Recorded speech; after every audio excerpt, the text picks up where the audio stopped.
Hola, mi nombre es Silvia Cristina Bañuelos García. En esta ocasión vengo a hablarles un poco de lo que fue la tutela y curatela en el tiempo de Roma. A continuación comenzaré con lo que fue la tutela. Como ya sabemos, las personas sui iuris no se encuentran sometidas a potestad, es decir, no se encuentran sujetas a ninguna autoridad y por lo tanto dependen de ellas mismas. Ahora bien, las personas sui iuris se dividen en capaces, que son las que pueden cumplir solas los actos jurídicos, e incapaces, para las cuales el derecho tiene organizado una protección dándoles ya sea un tutor o un curador, es decir, quedaban sometidos a la institución de la tutela o de la curatela. En cuanto a la incapacidad de una persona sui iuris, esta podía obedecer a cualquiera de las siguientes cuatro causas. Primero, por falta de edad. Esto se daba un tutor a los impúberes y desde cierta época se dio también un curador a los menores de 25 años. Segundo, por razón de sexo, ya que las mujeres en el derecho antiguo estaban sujetas a tutela perpetua. Tercero, por alteración de la facultad mental, siendo que todos los que padecían esta enfermedad estaban provistos de un curador. Y cuarta, por la prodigalidad, esto es, el pródigo quedaba impedido y puesto en curatela. Estas mismas incapacidades podían alcanzar también a los alini iuris, pero no teniendo patrimonio que salvar, el jefe de la familia era para ellos su protector natural. De lo señalado podemos observar que en los dos primeros casos nos encontramos con la tutela y en los otros dos con la figura de la curatela.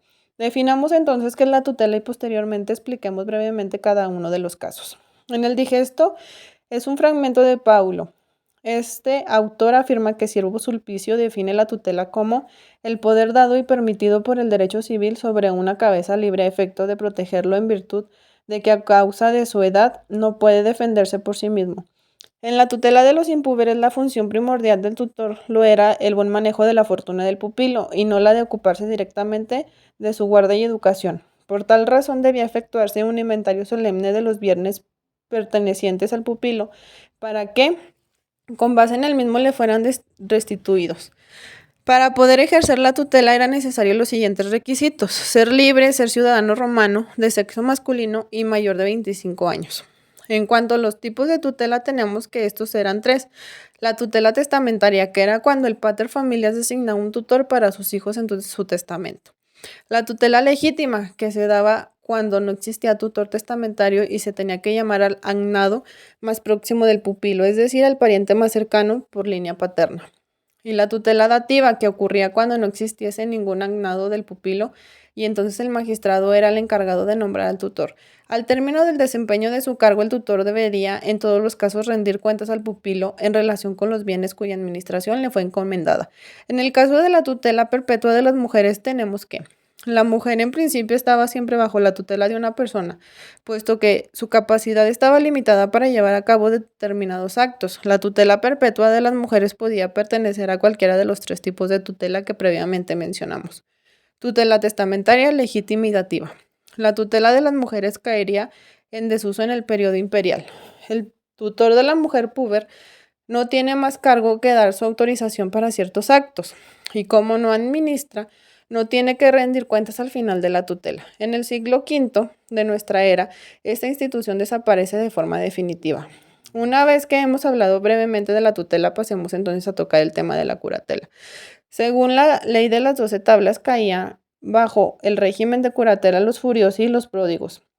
Con posterioridad también se nombraron curadores para sordomudos y enfermos mentales. Además, se les nombraba un curador en todos los casos a aquellas personas sui iuris menores de 25 años, pero mayores de 14. Es decir, aquellos individuos que por razón de pubertad ya no estuvieran bajo el régimen de la tutela. Cabe señalar que la función del curador lo era administrar, mas no le correspondía autorizar los actos de incapacitado. El furiosi para los romanos era el hombre privado completamente de razón, tenga o no intervalos lúcidos. Los furiosi, sui iuris y pubres estaban siempre sometidos a la institución de la curatela, siendo esta de tres tipos: testamentaria, legítima y dativa, rigiendo en ellas las mismas características que para la tutela. Cabe señalar que, en caso de existir periodos de lucidez, en el furiosi la curatela se interrumpía tantas veces como recuperase dicha lucidez.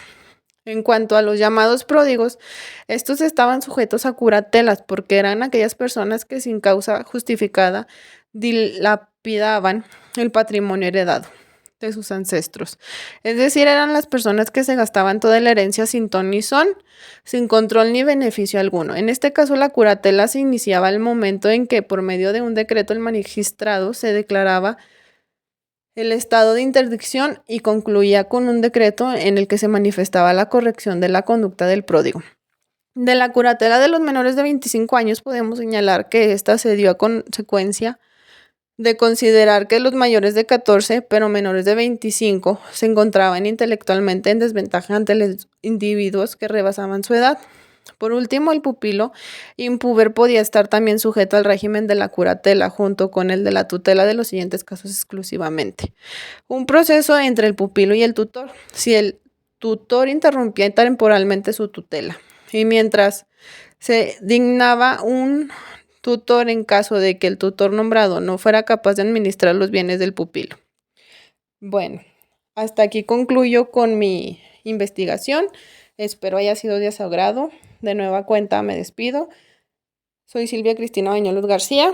Esta información fue sacada de los libros de Derecho Romano de Eugene Petit y Derecho Romano de Marta Morino y Román Iglesias González. Muchas gracias por su atención. Espero y haya sido de su agrado. Esta investigación es para la materia de Derecho Romano de la Universidad Sierra Madre de Fresnillo, que la imparte la maestra Alondra. Muchas gracias y espero les sirva de algo lo que les he compartido.